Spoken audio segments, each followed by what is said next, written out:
1000 से ज्यादा ऑपरेशन आप कर चुके हैं पूरे पाकिस्तान में। दहशतगर्दी क्यों खत्म नहीं हो रही? अगर खाना नहीं खिलाते तो उनके हाथ में बंदूकें होती हैं। जब आपके चेक पोस्टों पर कोई फायरिंग करता है तो आप घर घर तलाशी लेते हैं, कर्फ्यू लगा लेते हैं, एक एक घर के अंदर आप जाकर तलाशी लेते हैं। लेकिन जब गरीब आवाम के बच्चों के ऊपर कोई गोली चलाता है या मोटर गोला उनके ऊपर गिरता है तो फिर वो एहतजाज भी नहीं कर सकते। फिर जब वो आपके घर के सामने या थानों के बाहर एहतजाज कर लेते हैं फिर आप उनके ऊपर गोलियां चलाते हैं। सोहेल अफरीदी ने और क्या कहा, पहले आप ये वीडियो देख ले फिर बात करते हैं। वो हमें मार देते हैं, हम जाए कहाँ? खाना खिलाते हैं तब भी मारे जाते हैं, नहीं खिलाते तब भी मारे जाते हैं। हमारा सवाल ये है कि इन असलों के साथ ये लोग हमारे घरों तक पहुंचे कैसे?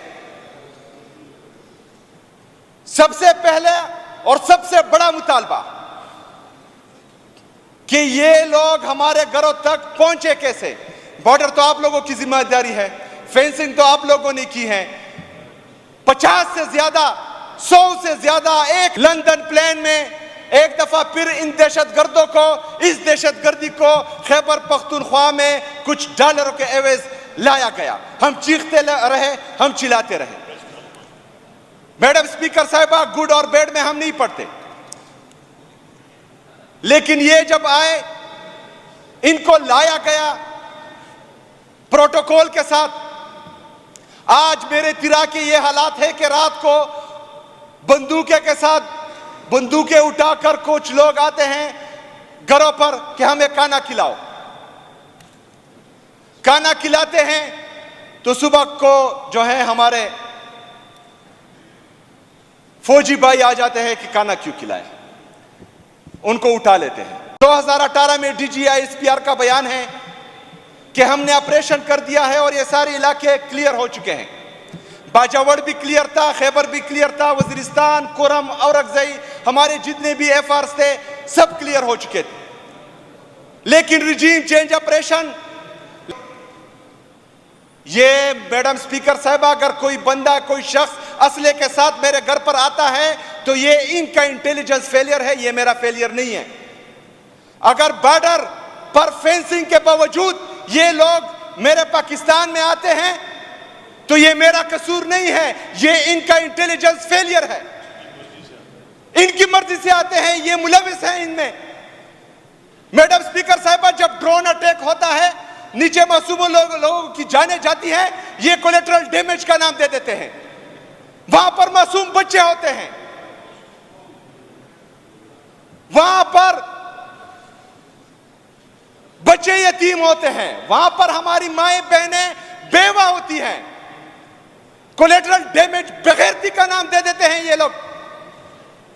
अगर इस कोलेटरल डैमेज में किसी वज़ीर आला का बेटा होता, किसी गवर्नर का बेटा होता, किसी वज़ीर आज़म का बेटा होता, किसी प्रेसिडेंट का बेटा होता, किसी जनरल का बेटा होता, या किसी जो है चीफ जस्टिस का बेटा होता, ये भी कोलेटरल डैमेज का नाम दे देते।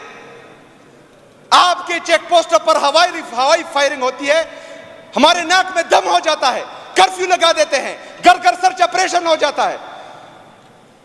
लेकिन हमारे मासूम लोग जब मरते हैं तो फिर हम क्या करें? आपके चेक पोस्टों पर दावा बोले, आप लोगों को चेक पोस्ट से निकाले, हम क्या करें? हम कहां जाए? सारा कसूर सिर्फ अवाम का है। टैक्स हम देते हैं, पाकिस्तान में तमाम सरकारी अफसर हमारे टैक्स से पलते हैं, हमारे मुहाफिज है, ये हमारे ही कातिल बने हुए हैं। जजों को हम तनख्वाहें देते हैं कि हमें इंसाफ दिलाए, वो सिर्फ फैसले करते हैं चिट पे। हम जाए कहां? जब मुहाफिज कातिल बन जाए तो उसका सिर्फ और सिर्फ एक सोच होता है कि हमारी अदलिया आजाद है, हम अदलिया के पास जाएंगे, वो हमारे हक पे फैसले करेंगे। यहां 26वीं आईनी तरमीम से वो अदलिया ही मफलूज कर दी इन्होंने। हम जाए कहां?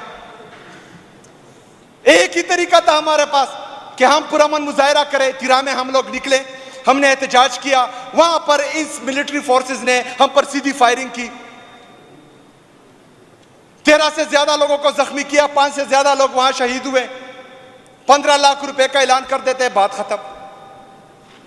मजीद सोहेल अफरीदी ने कहा कि जो जजेस है, जजेस को हमारे टैक्स से तनख्वाही जाती है, अगर हमें ये हकूक़ नहीं दे सकती तो फिर ये इस्तीफ़ा दे दे, क्योंकि ये जो फ़ैसले करते हैं फ़ैसले ये बंद कमरों में करते हैं।